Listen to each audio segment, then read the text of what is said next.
Samantala po, naglandfall na nga ang bagyong Ophel sa Visayas ayon sa Pag-asa. Nakataas ngayon ang public storm warning signal number 2 sa mga lalawigan ng Bohol, Cebu kabilang na ang Camotes Island, Leyte Provinces, Dinagat Island, Surigao del Norte, Surigao del Sur, Agusan del Norte, hilagang bahagi ng Agusan del Sur at Camiguin Island.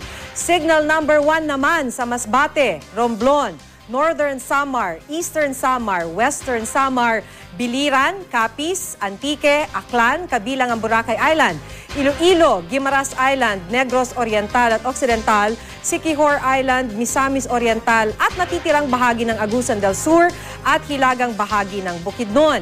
Pinapayuhan po ang mga residente roon na maging alerto sa mga posibleng flash floods at landslides. May lakas na 65 kilometers per hour ang bagyo at bugsong aabot sa 80 kilometers per hour. Gumagalaw ito pa-Kanluran, Hilagang Kanluran sa bilis na 19 kilometers per hour.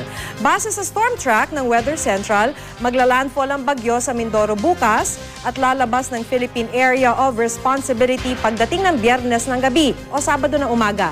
Yan ay kung hindi magbabago ang kilos nito. Sa paglapit ng bagyo sa Katimugang Luzon, mahahagip na rin ito ang Metro Manila bukas. Kaya asahan po ang pag-ulan lalo na sa tanghali at gabi. Asahan na rin ang malalakas na pag-ulan sa Visayas at Mindanao.